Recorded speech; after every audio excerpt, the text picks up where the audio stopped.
Rishi Sunak talks tough over the Rwanda bill. Guys, for those of you who've been following this channel and our other channel for a while, one of the first videos I did was about this Rwanda bill and how it is never going to pass. It's never going to happen. It's never going to work. It's never going to go forward. Not one flight is going to leave for Rwanda.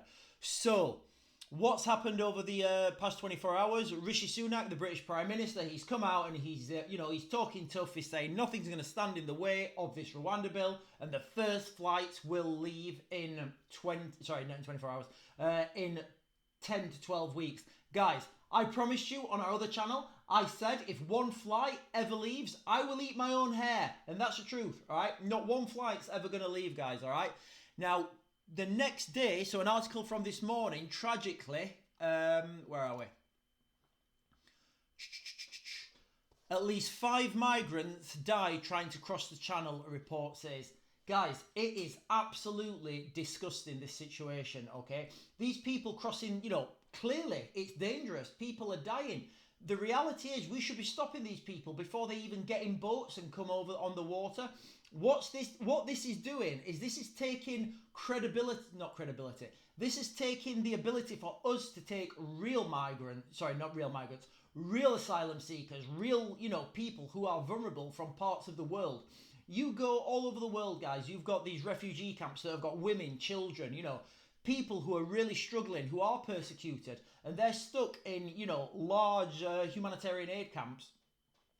And we can't take these people now because these criminal gangs are just flooding our shores with, I don't know what you call these people, migrants, illegal immigrants, whatever bracket you want to put in. The reality is we don't have the capacity now to look after those vulnerable people around the world who really do need help. And guys, I've been to these refugee camps. I've been to these war-torn countries. It's not nice. Those are the real people who need our support. So, yeah, so this comes, guys, as, people are already saying now that there's going to be so many legal issues that, these crossings are never going to happen. Now, I've got a lot of, I've spent a lot of time in Dover where these people are predominantly coming. And one thing that really bothers me, that when I was down there in Dover in the military, in the barracks, when we moved into the barracks, they said it's the barracks is not fit for human inhabitants. But it was totally fine to put soldiers in those barracks down in Dover. Those barracks themselves have been demolished. But the barracks in Shorncliffe, where the Gurkhas were when I was there, that was a really good barracks, and we all looked at that and we was envious about that barracks. Now, the humanitarian people or whoever have got in there and they've said, you know what, this accommodation is unfit for humans. And, that kind of resonates with me because I always looked at that and thought, wow, I wish I had that accommodation as somebody in the military. Somebody who believed in this country, somebody who wanted to do good for this country.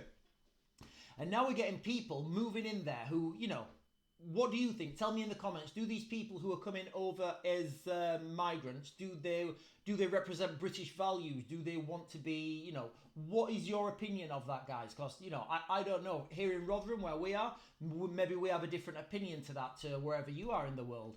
But, these people are moving into those barracks, they're not happy with it. You've seen this, you've seen the destruction, they're burning them down, they're complaining, and then they're getting moved into hotels. Guys, when I was in the army, I never got a hotel. I was always in barracks. I was always in these accommodations that, people are saying these are unfit. So like I said, guys, I'm just going to reiterate this again. Not one flight is ever going to leave for Rwanda. There's too much red tape. There's too many legal entities that can claim legal aid now to support these people who have got claims of asylum.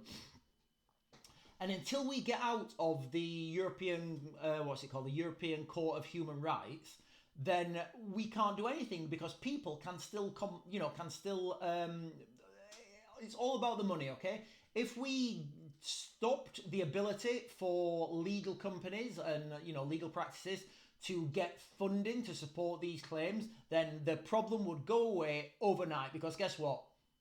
These solicitors, these barristers, these legal firms, they're not going to work for free. You'll see really quickly how humanitarian they are when they stop getting paid. So that's the reality, guys, okay? We need to stop funding the legal teams that are supporting these people, and you will see this problem go away overnight.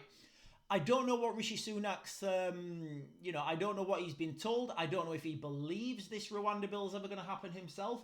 I don't know if he genuinely believes it in himself, or if he's just been told to say it. But I can guarantee you guys, not one flight will ever leave for Rwanda. But that's what I think, guys. Maybe I'm right, maybe I'm wrong. Let me know what you think in the comments. Guys, don't forget to like, follow, and subscribe, and I will see you guys later.